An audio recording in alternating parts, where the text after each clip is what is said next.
A música é uma das principais formas de expressão cultural em todo o mundo, e no Brasil não é diferente.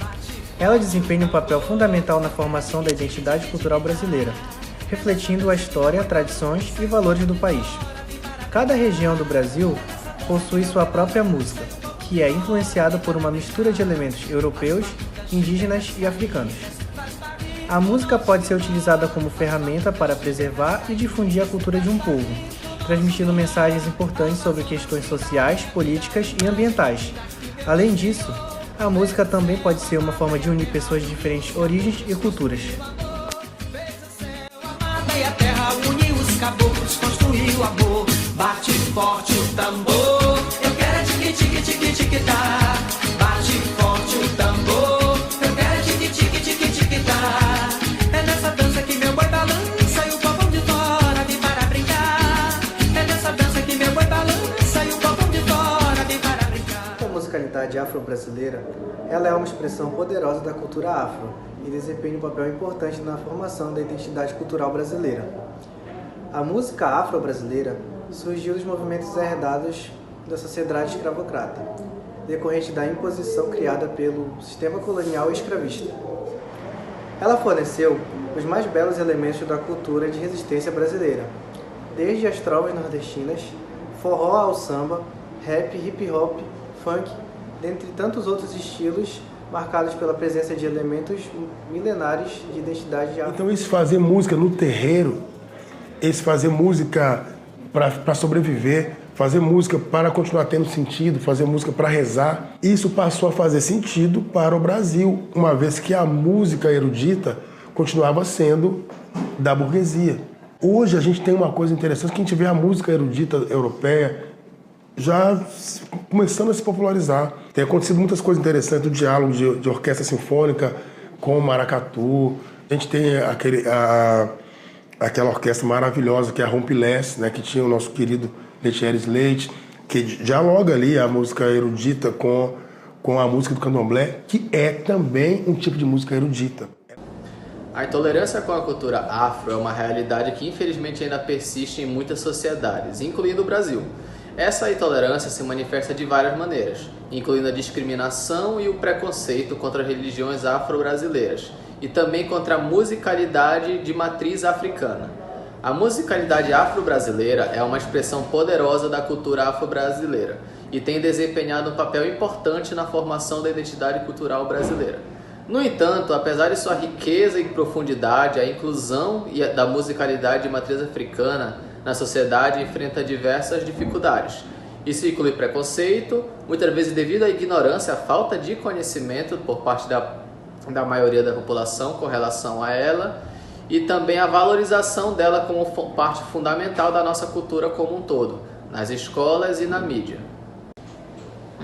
Essa intolerância e falta de inclusão não são apenas injustas, mas também violam os direitos humanos. De que forma? A Declaração dos Direitos Humanos afirma que todos têm direito à liberdade de expressão, de pensamento, de consciência e de religião. Ou seja, esse direito inclui a liberdade da pessoa mudar de religião ou crença, conforme ela bem entender, conforme seja da vontade dela. E ela pode manifestar essa religião, este pensamento dela, na forma que ela entender também. Pelo ensino, pela prática, pelo culto, pela observância, isolada ou em comunidade também, em público ou em particular. É parte do direito dela assegurado pelos direitos humanos. Portanto, é crucial que a gente continue a lutar contra a intolerância e promover a inclusão e o respeito pela diversidade cultural, em todas as suas formas, ou seja, na valorização, no reconhecimento da musicalidade de matriz africana e de todas as contribuições dessa cultura para a sociedade brasileira.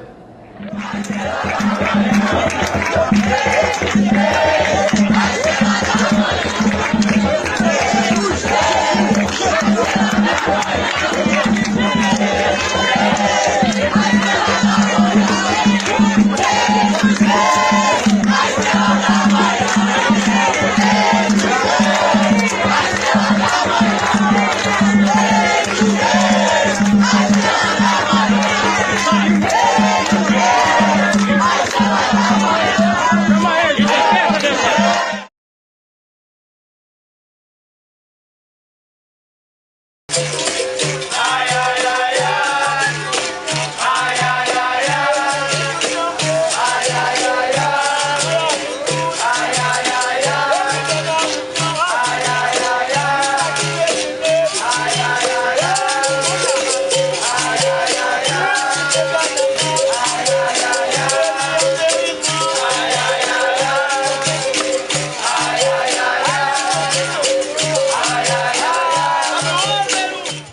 vimos no vídeo anterior, os instrumentos da musicalidade afro-brasileira são de extrema importância para diversas áreas dessa cultura, como por exemplo a luta, que é expressa através da capoeira. Vamos agora apresentar alguns instrumentos que estão presentes nessa cultura. O primeiro instrumento que vamos apresentar é o atabaque. O atabaque é um tambor de origem africana, geralmente feito de madeira e couro. Ele desempenha um papel fundamental em cerimônias religiosas e práticas culturais, como o candomblé e a umbanda. O próximo instrumento é o agogô. O agogô é um instrumento de percussão formado por duas ou mais campânulas de metal presas a uma alça. É tocado batendo-se uma baqueta nas campânulas, produzindo sons distintos. É frequentemente usado em rituais religiosos afro-brasileiros, mas também é encontrado em várias manifestações culturais. O próximo que nós vamos falar é o reco-reco. O reco-reco é um raspador de madeira que cria som ao ser friccionado com uma vareta ou com as mãos. Pode ter sulcos ou saliências que contribuem para a produção de diferentes timbres. Um instrumento percussivo versátil, utilizado em várias formas de música afro-brasileira. Por fim, temos o berimbau. O berimbau é um instrumento musical singular, composto por uma vara de madeira, uma cabaça e uma corda e uma baqueta. O típico da capoeira é usado para marcar o ritmo do jogo e criar diferentes sons. Olá, sou o professor Rafael, sou professor de Física e agora a gente vai dar continuidade no trabalho, agora explicando sobre a física do processo musical, a qual vem sendo trabalhado durante todo esse nosso trabalho. Como foi mostrado anteriormente, né, esses instrumentos aqui que fazem parte da cultura afro-brasileira, falando especificadamente da música afro-brasileira, todos esses instrumentos aqui que foram apresentados anteriormente são instrumentos de som. Ou seja, esses instrumentos, quando as vibrações do toque de quem está efetuando, quando ocorre uma interação com cada instrumento desse daqui, as vibrações desses instrumentos, por exemplo, do berimbau, do agogô, do reco-reco, do atabaque, quando elas interagem com o ar, né, vale lembrar que o som é uma onda mecânica, essa vibração ela se propaga no ar e chega até os ouvidos de quem está apreciando o espetáculo musical, né, seja capoeira, seja de qualquer tipo de apresentação musical afro-brasileira. Então, falando aqui do som, né, como eu disse, vai lembrar que isso aqui é uma onda mecânica, ou seja, precisa de um meio para se propagar. E o objetivo aqui é mostrar a física desse processo, falando das qualidades, né, das características fisiológicas do som. Que eu vou passar aqui o próximo slide, que são essas aqui, ó, características fisiológicas do som: intensidade, altura e timbre. É bom prestar atenção para não confundir, principalmente aqui na intensidade e na altura, tá? O timbre ele é um pouco mais simples de entender, porque a gente fala só da forma da onda, de como essa onda é formada.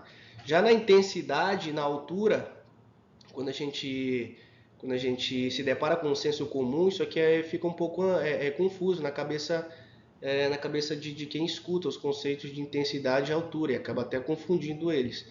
Mas são conceitos até que simples. Por exemplo, a intensidade está relacionada com a potência do som. Por exemplo, se eu pego um atabaque e eu dou-lhe uma palmada fraca, eu gero um som pouco potente, ou seja, eu gero um som fraco. Então, intensidade tem a ver com o volume dessa onda sonora.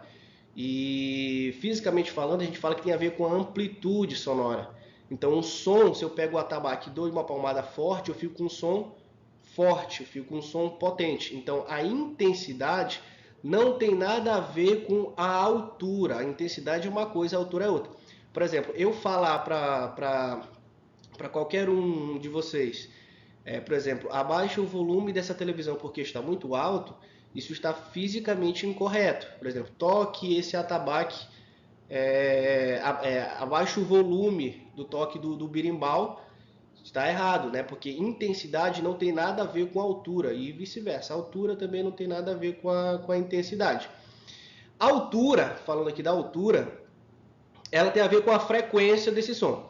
Por exemplo, se eu pego um berimbau, e vale lembrar que o berimbau, gente, ele funciona como se fosse um instrumento de corda mesmo, que tem aquelas notas, aqueles toques, aquelas notas, e aquelas notas têm uma frequência, como se fosse a corda de um violão mesmo, só que aquilo ali é um arame com outros tipos de objetos formando aquele instrumento. Mas aquele arame tensionado, aquilo gera notas musicais sim. Por exemplo, continuando aqui falando do berimbau, o berimbau ele gera algumas notas. Por exemplo, o berimbau gera o dó, o ré, o mi, o fá, todas as notas ali da escala básica musical. E a altura do toque de um berimbau, falando especificadamente do berimbau, está relacionado às notas. Por exemplo, se eu toco no berimbau e eu gero a nota dó, aquilo ali é a altura, é a frequência gerada. Isso não tem nada a ver com a intensidade. Eu posso ter um som mega potente gerando a nota dó, e como eu posso ter um som extremamente fraco gerando a mesma nota dó. Então, intensidade e altura, eles se distinguem nesses aspectos. Intensidade, eu estou falando da potência do som, e a altura eu estou falando da frequência. Por exemplo, o homem e a mulher, né, as suas cordas vocais se distinguem pela altura e não pela intensidade. Por exemplo, a mulher fala mais alto do que o homem, e esse alto não tem nada a ver com volume, porque o volume é a intensidade. Essa altura tem a ver com a frequência, ou seja, a frequência de voz da mulher ela é mais alta do que a frequência da voz do homem. Tudo bem? Então, intensidade e frequência, que fique claro, eles se distinguem nesses aspectos. Intensidade, potência do som, e altura, frequência. Quanto maior a frequência, mais alto é esse som. Por exemplo, se eu pego o arame do berimbau e estico, ou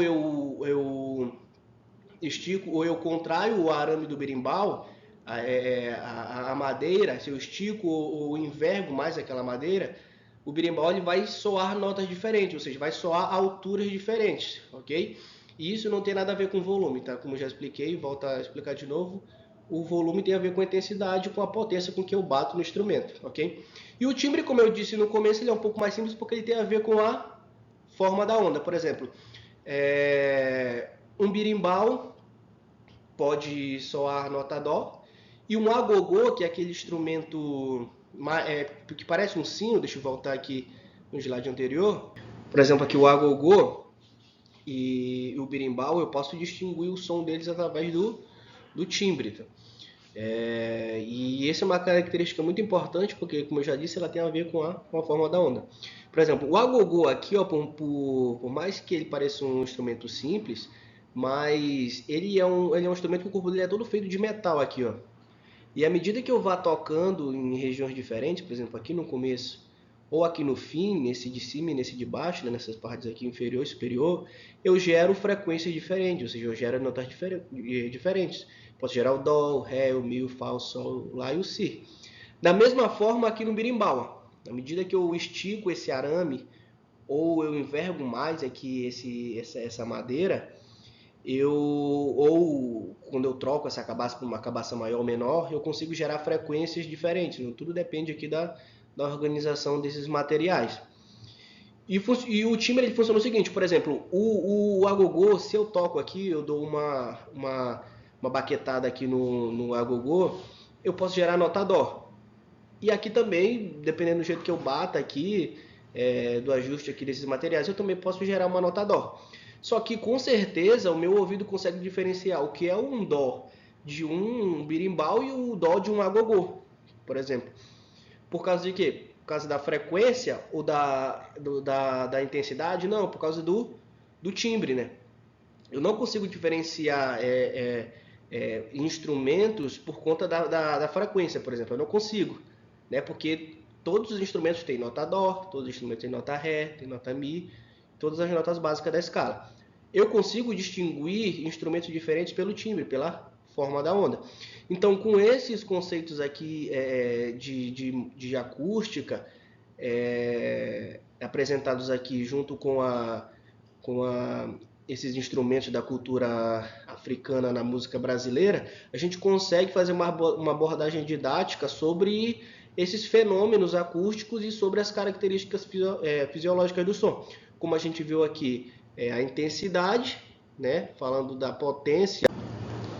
Então eu consigo diferenciar instrumentos diferentes pelo timbre, né? Como o exemplo que eu usei, o agogô e o berimbau. Do mesmo jeito como eu posso diferenciar um violão de um piano, um contrabaixo de uma guitarra pelo timbre. Então, a gente encerra o trabalho com essa explicação física das características fisiológicas do som, né? Abordando uma temática muito interessante que é a acústica, né? Da cultura africana relacionada com a música brasileira, né? Então a gente consegue fazer uma abordagem bem didática e consegue ensinar a física de fato através dessas características, né? E isso é importante também porque ajuda a gente a compreender e ter um conhecimento sobre a cultura, né, africana na música brasileira, né? A gente às vezes esquece que a música, que a musicalidade brasileira também é formado por essa cultura de raiz africana, né? É uma raiz afrodescendente. Então, a física, no meio disso tudo, por mais que seja um pouco difícil de apresentar alguns conceitos e algumas características físicas no meio da cultura de modo geral, mas no caso aqui abordando a musicalidade da cultura africana, por mais que seja difícil, mas não é impossível, né? E esse trabalho é justamente para mostrar isso, que a gente pode usar sim a cultura africana e as demais culturas do Brasil, a musicalidade, entre outras formas de expressão cultural, como recurso didático para ensinar a física. Então aqui eu me despeço e eu e meu grupo agradecemos a atenção de todos que puderam participar como ouvintes aqui desse trabalho.